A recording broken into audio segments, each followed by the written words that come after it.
اعوذ باللہ من الشیطان الرجیم بسم اللہ الرحمن الرحیم ربی یسر ولا تعسر وتمم بالخیر۔ آج میں سورہ انفال آیت نمبر 41 سے 75 کے مضامین کا خلاصہ اور سورہ توبہ کا پس منظر بیان کروں گا۔ سب سے پہلے سورہ انفال آیت 41 سے 47 تک، جو اس میں مال غنیمت کی تقسیم اور مارکہ بدر کی اہمیت، اس مارکے میں اللہ کی نصرت کی اہمیت اور دوران جنگ مسلمانوں کے لیے ہدایات بیان کی گئی ہیں۔ سب سے پہلے مال غنیمت کے بارے میں بتایا گیا ہے کہ اس کے 5 حصے ہوں گے۔ ان میں سے 4 حصے جو ہیں مجاہدین کو دیے جائیں گے، ان میں سے بھی 4 جو سوار ہیں ان کو 3، اور جو پیادے ہیں جو پیدل ہیں ان کے لیے 1 حصہ ملے گا انہیں، اور 1 حصہ اللہ، اس کے رسول صلی اللہ علیہ وسلم اور ان کے رشتہ داروں، یتیموں، مسکینوں، مسافروں کا ہے۔ تو اس زمانے میں جو بنی ہاشم میں سے جو غریب لوگ ہوتے تھے ان کی مدد جو اس کے ذریعے کی جاتی تھی، کیونکہ بنی ہاشم کے لیے اور سادات کے لیے جو ہے وہ زکوٰۃ جو ہے وہ لینا جائز نہیں ہے۔ پھر اللہ کے حکم سے دونوں فوجیں جو ہیں ان کے بارے میں بتایا گیا کہ بظاہر جو ہے وہ لڑائی کی وجہ نہیں تھی، کیونکہ اللہ نے نبی پاک کو بشارت دی کہ مسلمان اگر وہ جو تجارتی قافلہ ہے یا جو یہ لشکر مکے سے آ رہا ہے، ان دونوں میں سے ایک کے ساتھ جو ہے وہ ان کی لڑائی ہوگی اور ان کی کامیابی یقینی ہے۔ لیکن جو قافلہ تو اب بچ کے نکل گیا تھا، تو بعد میں صرف جو لشکر ہی تھا وہ جو رہ جاتا ہے۔ تو یہ اسی وجہ سے جو یہ مارکہ ہے اس لشکر کے ساتھ پیش آیا، اور یہ اس میں بھی اللہ کی حکمت تھی تاکہ جو کفار مکہ جو تھے، جو بار بار کہتے تھے کہ ان پر اللہ کا عذاب کیوں نہیں آ رہا، تو یہ جو جنگ بدر میں جو مارکہ ہوا، اس میں وہ ان کے جو بڑے بڑے سردار تھے، 70 بڑے سردار جو وہ اس میں مارے گئے، اور یہ اللہ کا عذاب تھا جو قریش مکہ پر اس جنگ میں جو ہے وہ نازل ہوا۔ پھر اللہ نے یہ بھی کیا کہ اس جنگ سے پہلے نبی پاک کو خواب میں جو کفار کی تعداد جو ہے وہ کم دکھائی دی تاکہ مسلمان ہمت نہ ہار لیں، اور کافروں کو مسلمان کم دکھائی دیے تاکہ وہ جنگ سے نہ ٹلے اور جنگ کے لیے مطلب ہر حربہ آزمائیں اور وہ جنگ ہو کر رہے۔ اور جب کفار کا مقابلہ ہوا تو مسلمانوں سے فرمایا گیا کہ تم ثابت قدم رہو اور اللہ کو یاد کرتے رہو، اور اللہ اور رسول صلی اللہ علیہ وسلم کی اطاعت کرو، آپس میں جھگڑا نہ کرو، کیونکہ اس سے تم جو کم ہمت ہو جاؤ گے، اور آپس کے اختلاف کی وجہ سے تمہاری ہوا اکھڑ جائے گی، اور کفار کے مقابلے میں ڈرتے رہو، بے شک جو اللہ ہے وہ ڈرتے رہنے والوں کے ساتھ ہوتا ہے، یعنی صبر کرنے والوں کے ساتھ اللہ کی مدد ہوتی ہے۔ پھر فرمایا کہ ان لوگوں کی طرح نہ ہونا جو اتراتے ہوئے نکلے، یعنی کہ مشرکین جو مکہ تھے، جو قریش تھے، ان کا ارادہ اللہ کے راستے سے روکنے کا تھا، اور اللہ ان کے سارے کاموں کا عطا کرنے والا تھا۔ پھر اس کے بعد سورہ انفال آیت 48 سے 56 جو ہے اس میں منافقین کا طرز عمل اور ان کا انجام جو ہے وہ بیان کیا گیا ہے۔ اور پھر سب سے پہلے فرمایا کہ وہ شیطان نے ان کو دھوکہ دیا۔ اب وہ شیطان جو تھا وہ بنی بکر بن کنانہ کا جو سردار تھا، سراقہ بن مالک، اس کی شکل میں آ گیا، اور قریش کو آ کے اس نے حوصلہ دیا کہ آج جو ہے تم پہ کوئی غالب نہیں آ سکتا اور میں بھی تمہارے ساتھ ہوں۔ لیکن جب اس نے فرشتوں کو آتے ہوئے دیکھا تو یہ کہتے ہوئے بھاگ گیا کہ میں تم سے بری ذمہ ہوں، اور میں تو اللہ تعالیٰ کا خوف کھانے والا ہوں، مجھے اللہ سے بہت خوف آتا ہے۔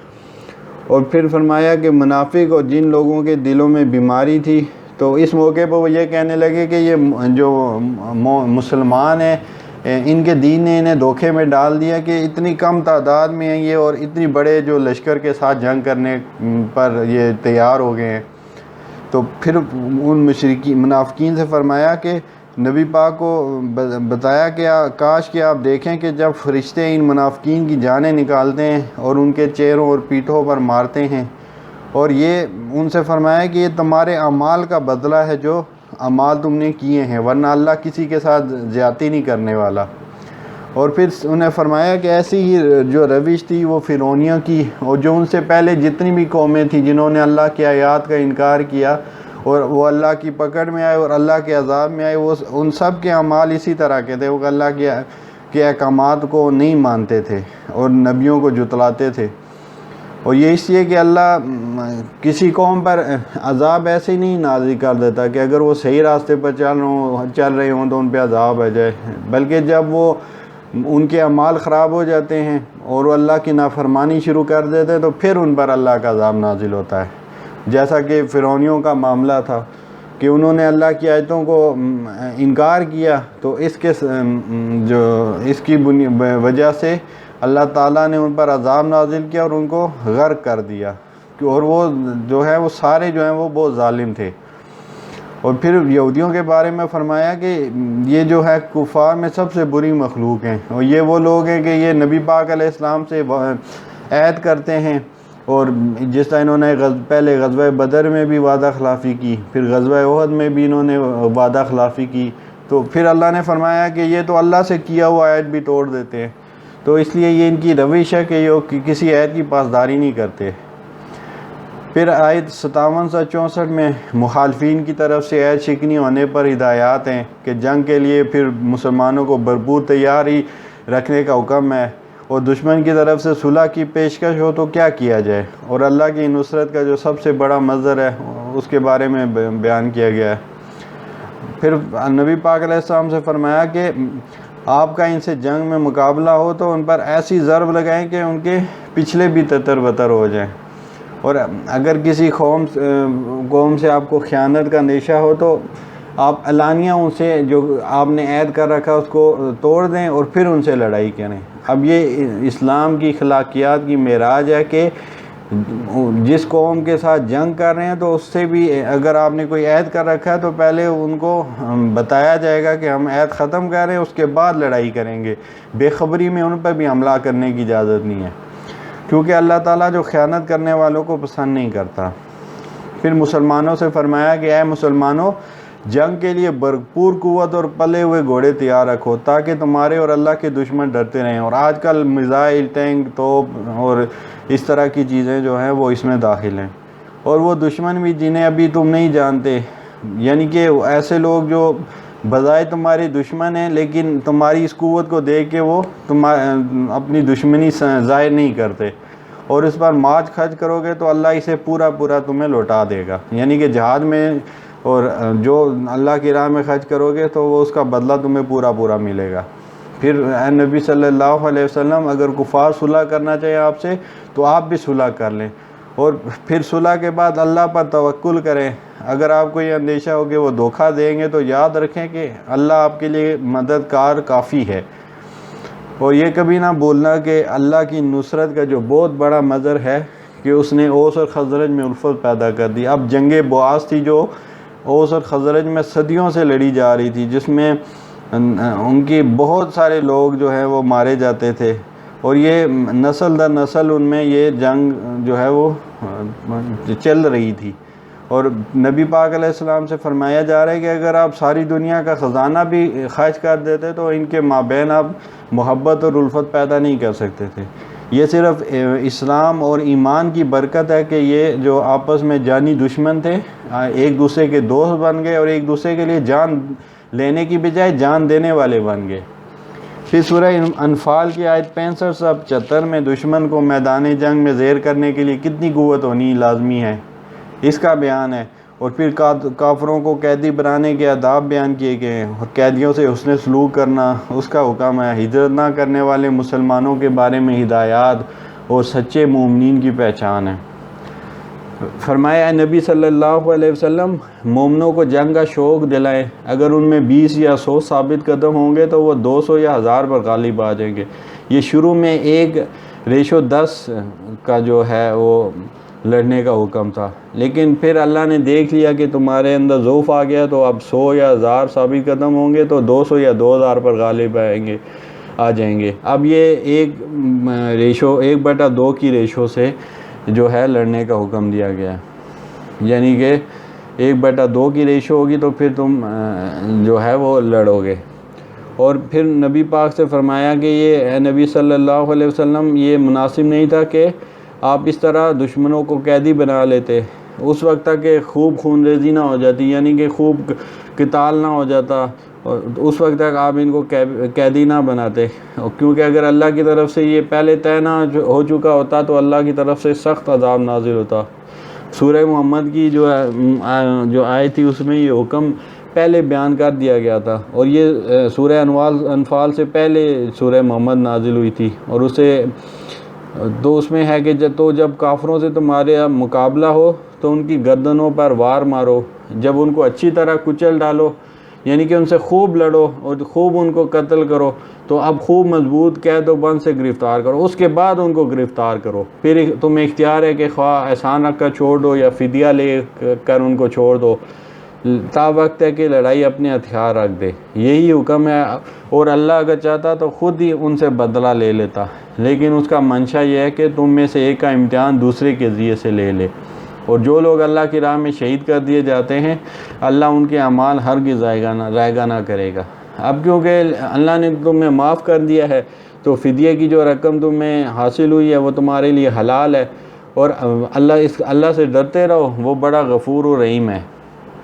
اے نبی صلی اللہ علیہ وسلم، ان قیدیوں کو جو آپ علیہ السلام کے پاس ہیں ان کو بتا دیں کہ اگر تمہارے دلوں میں کوئی بلائی ہوئی تو اللہ تمہیں بہتر چیز عطا کر دے گا، یعنی تمہیں ایمان کی دولت نصیب کر دے گا اور تمہیں بخش دے گا، کیونکہ وہ غفور و رحیم ہے۔ اور ہوا بھی ایسے کہ بہت سے لوگ ان قیدیوں میں سے جو بعد میں مسلمان ہو گئے،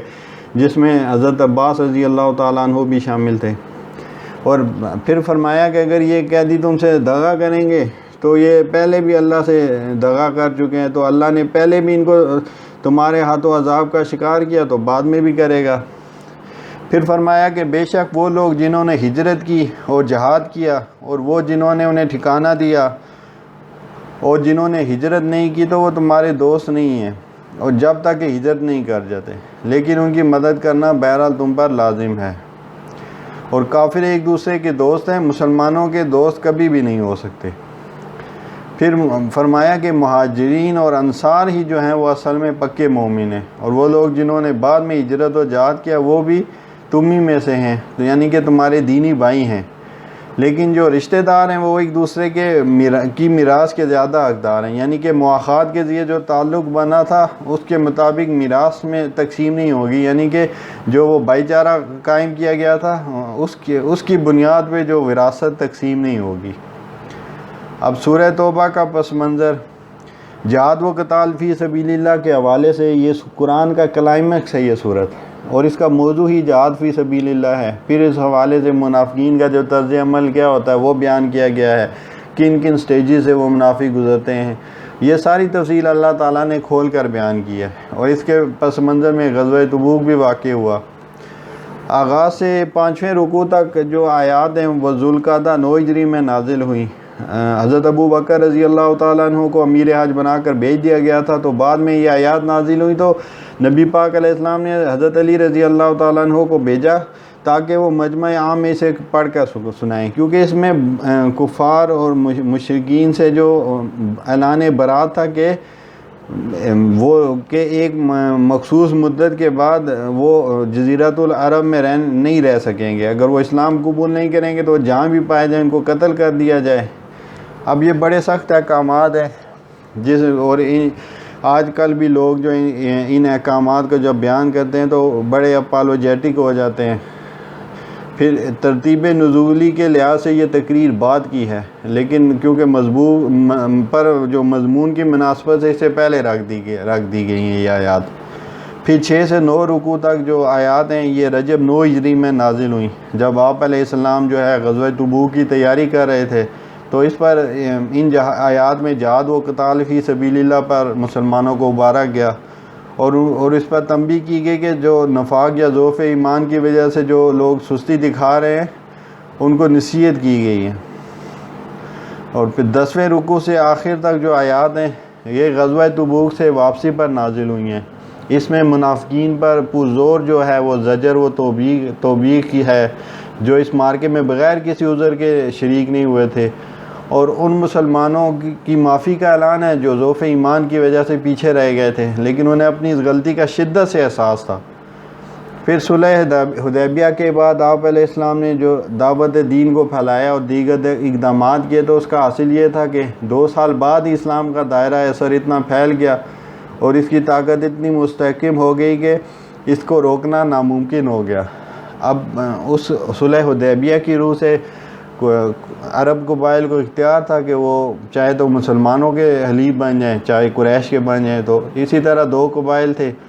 اب ان میں سے ایک مسلمانوں کا حلیف تھا، ایک قریش کا۔ اب جو قریش کا حلیف قبیلہ تھا اس نے جو مسلمانوں کا جو حلیف قبیلہ تھا اس پر حملہ کیا اور ان کے لوگوں کو قتل کیا اور مال و اسباب بھی لوٹ لیا۔ نبی پاک علیہ السلام نے قریش سے جب وہ مطالبہ کیا کہ خون بہا ادا کیا جائے تو قریش نے جو ہے وہ گمنڈ میں آ کے خود اس معاہدے کو توڑ ڈالا، اور اس پر آپ علیہ السلام نے اچانک مکے پر رمضان 8 ہجری میں حملہ کر دیا، اور اس کے نتیجے میں مکہ جو ہے وہ فتح ہو گیا۔ اب جاہلیت نے جو آخری مزاحمت جو ہے وہ حنین کے میدان میں کی، جب حوازان، ثقیف، نضر اور جشم اور دوسرے جو قبائل تھے ان کے ساتھ ایک مقابلہ ہوا۔ اب شروع میں مسلمان اس میں تعداد میں بہت زیادہ تھے، مسلمان 10,000 تھے اور وہ تقریباً جو تھے وہ 3,000 تھے، تو مسلمانوں کو بڑا گھمنڈ پیدا ہو گیا کہ آج ہمیں کون شکست دے سکتا ہے۔ تو اب اللہ تعالیٰ کو یہ بات ناپسند آئی، تو شروع میں مسلمانوں کی ہوا اکھڑ گئی اور انہوں نے جب تیر چلانے شروع کیے تو مسلمان جو ہے وہ اپنا میدان میں جم کر نہ رہ سکے اور ادھر ادھر بھاگ گئے۔ اب نبی پاک علیہ السلام نے اس موقع پر جو ہے وہ آگے بڑھے اور اب وہ اشعار بھی پڑھتے رہے جس کا مفہوم تھا کہ میں اللہ کا نبی ہوں، میں جھوٹا نہیں ہوں، اور میں عبد المطلب کا بیٹا ہوں۔ اور پھر مسلمانوں نے جو ہے وہ دوسرے مسلمانوں کو بلایا، مسلمان دوبارہ اکٹھے ہوئے اور دوبارہ جم کر مقابلہ کیا اور ان کو بھی جو ہے وہ شکست ہوئی۔ اور اس کے بعد 1 سال کے اندر اندر جو عرب کا بیشتر جو حصہ تھا وہ دار اسلام میں آ گیا۔ اس کے بعد جو شام کی سرحد پر رومی جو سلطنت کے جو تابع عرب قبائل تھے ان کی جارحیت کے خلاف اب رومی سلطنت سے ٹکر لینے کے لیے جب آپ صلی اللہ علیہ وسلم 30,000 کا لشکر لے کر گئے تو لیکن وہ مقابلے پر نہیں آئے، تو اسلام کا سکہ ہر طرف بیٹھ گیا اور واپس آتے ہی جوگ در جوگ عرب قبائل جو ہے وہ دار اسلام میں داخل ہونا شروع ہو گئے، اور اسی کے نقشہ جو ہے سورۃ نصر میں اللہ تعالیٰ نے کھینچا۔ اب عرب کے جو شمال میں رومی سلطنت کی حدود کے ساتھ جو عرب قبائل تھے، اب ان کو دعوت دینے کے لیے آپ علیہ السلام نے وفد بھیجا۔ اب یہ جو قبائل زیادہ تر عیسائی تھے اور رومی سلطنت کے زیر اثر تھے، اب ان لوگوں نے ذات الطلاع یا ذات اطلاع کے مقام پر اس وفد کے 15 جو آدمیوں کو قتل کر دیا، اور صرف جو اس وفد کے رئیس تھے کعب بن عمیر غفاری رضی اللہ تعالیٰ عنہ، وہی بچ کر وہاں سے واپس آنے میں کامیاب ہوئے۔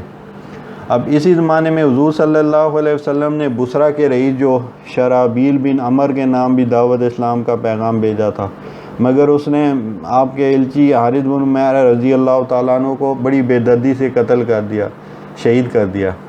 اب یہ رئیس بھی عیسائی تھا اور یہ براہ راست قیصر روم کے احکام کا تابع تھا۔ ان وجوہات کی وجہ سے نبی علیہ السلام نے جمادی الاولیٰ سنہ 8 ہجری میں 3,000 مجاہدین کی ایک فوج جو ہے وہ شام کی طرف بھیجی۔ اب یہ فوج جب مان کے قریب پہنچی تو ان کو معلوم ہوا کہ شرابیل بن عمر کے پاس 1 لاکھ کا لشکر ہے، وہ لشکر لے کے مقابلے پر آ رہا ہے۔ اب خود جو قیصر روم جو تھا ہمس کے مقام پر موجود تھا اور اس نے اپنے بھائی جو تھیودور کی قیادت میں 1 لاکھ کی مزید فوج جو ہے وہ تیار رکھ کر رکھی تھی،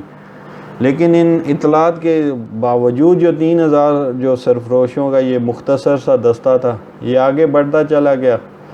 اور انہوں نے موتا کے مقام پر شرابیل کی 1 لاکھ فوج سے مقابلہ کیا۔ اب اس کا نتیجہ تو یہ ہونا چاہیے تھا اسباب کی دنیا کے مجاہدین اسلام یہ 3,000 کا لشکر بالکل نیست و نابود ہو جاتا، لیکن سارے عرب و تمام شرق اوسط نے دیکھا اور وہ حیران رہ گئے کہ 1 اور 33 کے اس مقابلے میں بھی کفار مسلمانوں پر غالب نہیں آ سکے۔ اور یہی چیز تھی جس نے شام اور اس کے ساتھ جو رہنے والے نیم جو آزاد عربی قبائل تھے اور عراق کے قریب بھی جو رہنے والے نجدی قبائل بھی تھے اور جو کسریٰ کے زیر اثر تھے، اسلام کی طرف انہیں متوجہ کر دیا اور وہ ہزاروں کی تعداد میں مسلمان ہو گئے۔ اور اسی زمانے میں سلطنت روم کی جو عربی فوجوں کا ایک کمانڈر تھا فروہ بن عمر الجذامی، وہ مسلمان ہو گئے۔ اور کیسر روم نے ان کو اپنے پاس بلایا اور ان کو دھمکی بھی دی کہ اگر وہ اپنے دین سے نہیں پھرے تو وہ ان کو قتل کر دے گا، لیکن انہوں نے اپنے ایمان کا ایسا زبردست ثبوت دیا کہ وہ شہید ہو گئے، لیکن انہوں نے اپنا جو ایمان سے وہ نہیں پھرے۔ تو اسے دیکھ کے جو گرد و پیش کے سارے علاقے تھے وہ دنگ رہ گئے، اور خود کیسر بھی جو ہے وہ اس سے مرعوب ہو گیا کہ اس کا مقابلہ ایسے لوگوں کے ساتھ ہے جو ایک مضبوط نظریہ رکھتے ہیں۔ اب دوسرے ہی سال کیسر نے مسلمانوں کو جو غزوہ موتا میں اس کو جو ایک ہزیمت اٹھانا پڑی تھی کہ 3000 کی جو فوج تھی وہ بچ نکلنے میں کامیاب ہو گئی تھی، تو اس کی سزا دینے کے لیے اس نے سرحد اور شام پر فوجی تیاریاں شروع کر دی، اور اس کے جو ماتحت غسانی اور دوسرے جو عرب سردار تھے وہ بھی فوجیں اکٹھی کرنے لگے۔ اب نبی صلی اللہ علیہ وسلم اس سے بے خبر نہیں تھے، اس لیے آپ علیہ السلام نے ان تمام مشکلات کے باوجود سلطنت روما سے ٹکر لینے کا فیصلہ کیا، کیونکہ اگر آپ ایسا نہ کرتے تو مشرکین جو فی الحال دب گئے تھے ان کو بھی ایک موقع مل جاتا کہ مسلمانوں کی جو پسپائی سے فائدہ اٹھانے کی کوشش کرتے، کیونکہ اب کیسر جو ہے ان کی امید کے آخری کرن تھا کہ وہ اس کے ساتھ مل کے مسلمانوں پر دوبارہ اپنا تسلط قائم کرنا چاہ رہے تھے۔ اور مسلمانوں میں بھی ابو عامر رائب کی قیادت میں ایک گروہ تھا جو کیسر روم کے ساتھ ملا ہوا تھا، اور وہ بھی اپنی سازشیں کر رہے تھے۔ سب سے بڑھ کر یہ کہ کیسر جو ایران کو شکست دینے کے بعد طاقت کے نشے میں سرچور تھا، مسلمانوں کا کلا کما کر دیتا۔ اس لیے یہاں تو آر یا پار والا معاملہ تھا کہ اس کے برعکس اگر مسلمانوں کو فتح ہو جاتی ہے تو پھر پوری دنیا پر مسلمانوں کی داغ بیٹھ جاتی، اور کسی کے دل میں بھی اس نئی حکومت کے خلاف کارروائی کرنے کی ہمت نہ رہتی۔ چنانچہ صحابہ نے اس موقع پر بڑی مالی اور جانی قربانیاں دی۔ حضرت عثمان غنی رضی اللہ تعالیٰ عنہ اور عبد الرحمن بن عوف رضی اللہ تعالیٰ عنہ نے بڑی رقمیں دیں۔ عمر رضی اللہ تعالیٰ عنہ اپنی گھر کا آدھا سامان لے آئے، اور ابو بکر رضی اللہ تعالیٰ عنہ گھر کا سارا سامان اور ساری جمع پونجی لے آئے، اور غریب صحابہ نے محنت کر کے جو کمایا لا کر حاضر کر دیا۔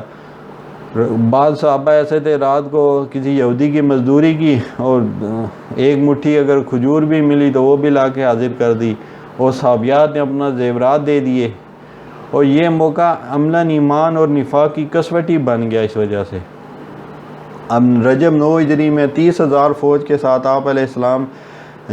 جس کے نکلے، اور اس فوج کے حالات یہ تھے کہ 10,000 ان میں سوار تھے، اور بہت کم تعداد میں اونٹ تھے جس پر باری باری کئی صحابہ سواری کرتے تھے، اور گرمی کی شدت تھی، اور پانی کی قلت تھی، اور بہت لمبا سفر تھا، اور مقابلے پر کوئی عام جو ہے وہ قبیلے نہیں تھے بلکہ کیسر روم تھا، ایک منظم پوری سلطنت تھی۔ آپ صلی اللہ علیہ وسلم وہاں تشریف لے گئے اور 20 روز وہاں قیام کیا، اور شام کی سرحد پر جو قبائل آباد تھے ان کو باج گزار بنا لیا، اور اس طرح مشرکین اور منافقین کی جو امیدوں پر پانی پھر گیا۔